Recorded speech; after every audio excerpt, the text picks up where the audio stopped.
Yo, what's going on, everybody? My name is Corey, better known as Seaman. I am literally fresh out the IMAX theater in Port Chester's AMC. I went and saw a little movie tonight. Oh, did I see a little movie tonight? I've been waiting for this movie for so long, dude. It's been years in the making. It is finally here, and let me tell you, the hype is real. This thing is the truth. I am so pumped to talk about this with y'all. Why don't you pull up a chair, take a seat, because we're getting ready to talk about Batman, fresh out the theater, man. Holy cow. Matt Reeves, Robert Pattinson, this whole team, man, they deliver top to bottom. This thing, like, wow. Like, look, I know it's hard to dethrone certain Batman movies, so to speak. And I think it's not even fair necessarily to compare movies. But there's just something about this movie that takes that realism of Chris Nolan's Batman and infuses it with so much more comic book DNA. It was like watching a comic book happen on the big screen, man. Like the panels, the framing. Greig Fraser, the cinematographer here, and obviously Matt Reeves. I'm so excited, man. I'm shaking. like the combination of Reeves' vision and what Fraser does from a cinematography standpoint, like, this is going to be a defining Batman movie, no matter which way you cut it, whether you love it, whether you don't love it. I think most people are going to love this thing as hard as it hit, man. But, like, it is defining from a visual standpoint. It is gorgeous. And then you throw in Giacchino's score. Like, that guy is just, I mean, wow. I mean, look, Warner Brothers knows, and they knew what they had, man. I mean, they've been dropping stuff all week. We've been hearing bits and pieces of the score. To see it in action, wow, man. I mean, like, you want to talk about just getting the idea of what Batman is. And the thing that I really dig about this movie, it's not just the fact that Matt Reeves delivers something that feels very, very much like a comic book. And you can tell this is a guy that is ingrained in those comics. But it feels like a combination of so many things. Like I said, you've got that realism to it and grittiness that Nolan brought, but you've got the comic book elements that we've seen in some of the loonier ones. And there's no loony moments, don't get me wrong, but it leans into, what makes Gotham and what makes Batman Batman, and it comes from the source material, and it's like that combination of things. It just creates a new vision, and this is not a Batman that we've ever seen before. I promise you've never seen a version of Batman like this. And when it comes to the movie itself, I remember, this is no spoilers, this is just fresh out the theater. Man, it is a combo of Fincher. I mean, like there is so much Seven vibes in here, and the relationship between Gordan and Batman is something special, and it works in a detective story. And the other cool thing that this really being a detective movie does is it gives you just a ton of Batman on the screen, because when he's doing detective work, he's in the suit, and you see him in the suit a lot. And I mean, we know this already. We've seen the trailers. We've analyzed the crap out of this thing, but on the big screen, man, on the IMAX, in the IMAX theater, it looks so good. Like I said, this is a visually defining Batman, and you just see all the different places that Reeves derives, inspiration from, and the different iterations of Batman. There's parts of me that feel like this is a very original Batman from Robert Pattinson, and something that does feel fresh to the comics and locked in on that detective style. And I mean, like, you want to talk about, like, I want to see Matt Reeves just directed noir, man. Like, he knocked that stuff out the ballpark. And it's one of those movies where, like, you just see all these iterations, and while Pattinson feels like his own thing, he also feels like so many of the Batman. Like, almost all Batmen are just flowing through what Pattinson gives you in performance. I mean, it is raw, it is gritty, and like I said, the book, Before the Batman, I don't think you need to read it to see the movie. The movie does a really good job of setting the foundation and taking its time. The pacing is wonderful. I never thought once that it was almost 3 hours. But it takes its time. It's thoughtful. It moves methodically. God, man, like, I can't even keep track of what I'm talking about, man. It's just, like, Pattinson's performance is just, it's going to be an iconic Batman. This is going to be a lot of people's Batman.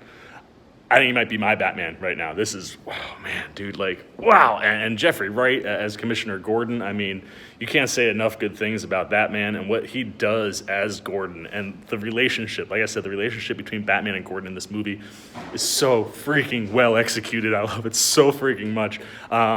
Zoe Kravitz as Catwoman, I mean, again, defining performance. Like, this is the best Catwoman we've ever gotten on screen. This is the most comic feeling, the most accurate vibe, and I dug the relationship between her and Batman. You know, I like who knows what things, and like I said, again, you just see all the different straws and places that Reeves pulls from in here to create these stories and these versions of these characters. And I tell you, man, like it nailed that relationship for me. Like it's not on fire, you know what I mean? Like it's not oozing at all, but it very well fits the tone of the movie, and like that the relationship, the back and forth that Pattinson and Kravitz have, it just feels like Batman and Catwoman talking to each other, and I just dug that stuff. Andy Serkis, I tell you, he's got a small role, but man, I loved what he was bringing with Alfred. And again, you know, going back to the Before the Batman, that novel that you don't necessarily need to see this movie or read to see this movie. But man, it laid the foundation of some of that relationship, and Serkis and Pattinson just take what is there from a foundation and just, man, like knock it to another room. There's one scene with the two of them that's just like, oh, you feel it, man. Like you feel what these two people mean to each other. And that was really cool to see. Colin Farrell. What can you say about Colin Farrell? I don't even know where he is in this movie, man. Like if you didn't tell me that he was the Penguin, Oswald Cobblepot, you wouldn't know, man. And like, and we're just scratching the surface on the Penguin. We know that there's an HBO Max show coming. I'm very excited for what is in store for Colin Farrell and how they're building the Penguin and like where he's gonna pop up. But those scenes that are in there and just, they're wonderful. And John Turturro as Carmine Falcone, I've been saying it for a while. I think he's underplayed in a lot of the build up to this movie. He is critical. And there are so many, again, comic book things, man. Like a lot of the comic book stuff that really felt like it was pulling from stories, specifically something like The Long Halloween. This IMAX event told us that we were going to get a comic, and I figured it would be the Batman comic. But no, it is the Batman, because the cover is the Batman, but a special edition of #1. Batman The Long Halloween. And I said it from jump, man, like the first trailer, the Batman Long Halloween vibes are real, and how you can see that book have influence in this story and how Reeves just executes. It's awesome. And I mean, just Batman himself in the movie, like I said, we get a lot of him. I like the differential between Batman and Bruce Wayne. You really get a sense that Bruce wants to be Batman. And they don't tell you that, but they show it to you because he is Batman so much in this movie. But I'm intrigued by his Bruce Wayne. I think there's a lot of growth, room for growth for Bruce Wayne. And I think that story could become more interesting come the second, third movie, other places that he pops up.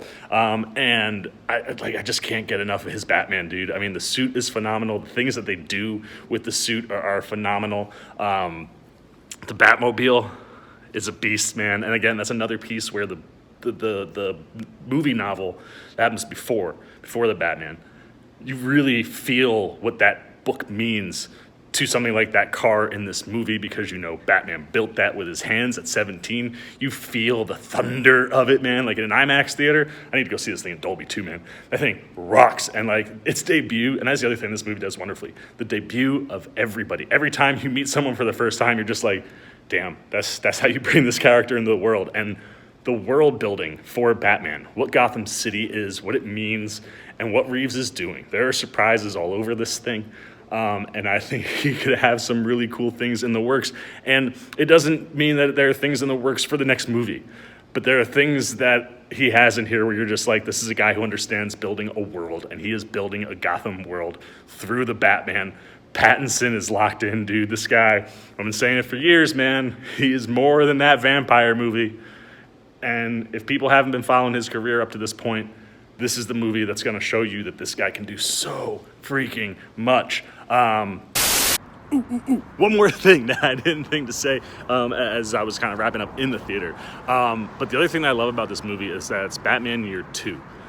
And we get to see Batman, Bruce Wayne, be a really good version of what he is supposed to be, but we also see him slip up. He makes mistakes. He's still learning. He's still becoming the best there is.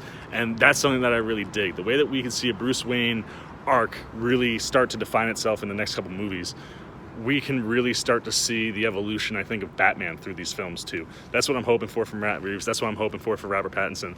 I'm hoping for so much more, man, but I'll get out of here. That's all I got to say. Let the homeboy take it away.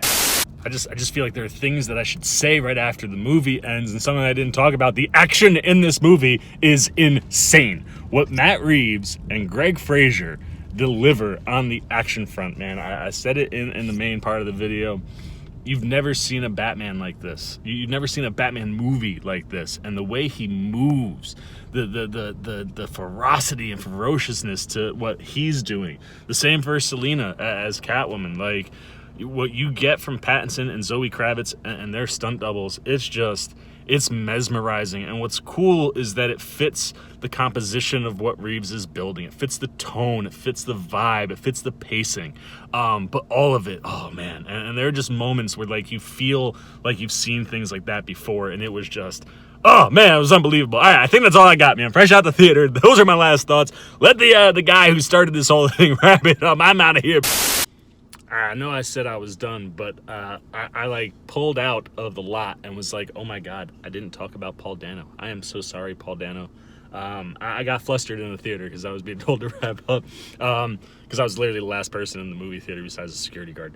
And I got thrown, and I forgot to talk about you, but holy crow, man. I mean, you want to talk about somebody who pops in a big way, who redefines a character. What Paul Dano does, man, he's terrifying. He's absolutely terrifying. And some of the most terrifying elements of this version of the Riddler is just how ordinary he is. It's, oh, dude, he does some things, man. And what he does with his voice, the voice work is unbelievable. How they pit him and Batman again, the before the Batman novel, really kind of laid the groundwork for these two being on opposing sides. And how they execute that and it communicate through the movie to each other.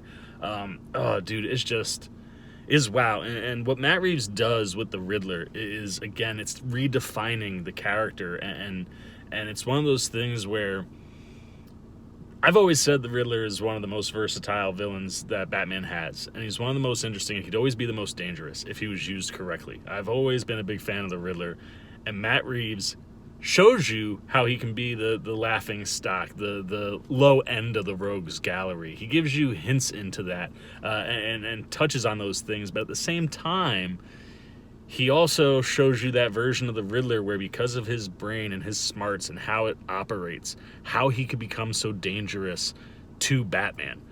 And that's what we get with the Riddler here. We get a version of him that, yes, you could understand how he could be the laughingstock. He could be the guy that people shove to the side.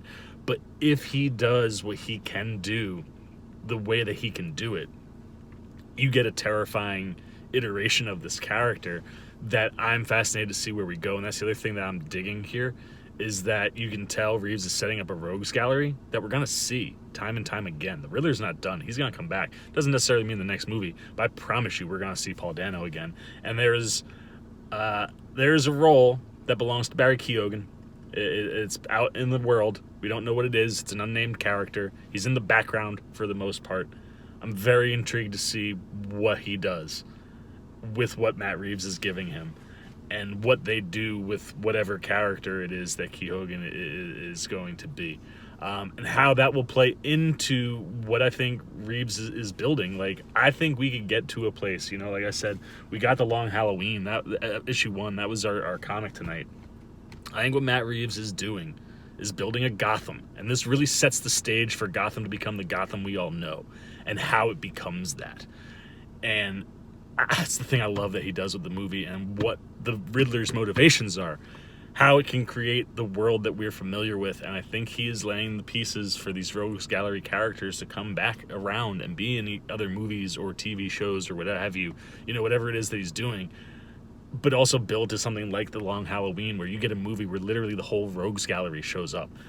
And I hope that's what Matt Reeves is doing. I hope that is the crescendo to whatever this Batman and Gotham story is, because that would be so freaking cool. But it starts with the Riddler and Paul Dano. Oh, what you and Reeves deliver in this, it's magnificent. And as a fan of the Riddler, man, was it something that I really, really dug. All right, now I'm for sure done. Throw it back to the guy that got this thing started. Let him give you a score. We out. So that's it, man. That's all I got to say. I am being told to leave right now, so let me get my score up, man. Get them C-Maniacs up. You know where we're going. I mean, I don't even need to tell you. This bad boy is a 5 out of 5 C-Maniacs fresh out the theater. I can't wait to see it 2 more times on Thursday. I'm trying to see this thing at least 10 times. I literally am trying to take everybody I know to see this movie. I want to experience the Batman with as many people as I can. But that's it, man. That's all I got to say. 5 out of 5. This thing blew me away. There's more coming. I got so much Batman content for you. But now it's your turn. I want to know your thoughts. Are you pumped? Were you at an IMAX screening? Did you see it yet? No spoilers, but let me know what you're thinking. Put it all down below in the comments section. As always, if you enjoyed this video, please give me a thumbs up. And if you're new, you want to come hang out with the C-Man anytime we're talking movies, TV, trailer, reactions, you want to be here for all the Batman content that I got coming, well, all you got to do, man, just jump over there, hit that subscribe button, hit that little bell if you want those alerts. And until next time, for the C-Man's Cinema Sit Down, fresh out the theater, AMC in Port Chester, the Batman knocked me back, man. It was unbelievable. I am the C-Man. I am signing off. Peace! Oh, hey, what's going on? You must be sticking around because you're looking for more content featuring this guy. Well, guess what? You're in the right place. You can check out more videos right here and right here. And if you have and you want to come join that C-Maniac Nation, you can hit that subscribe right over there.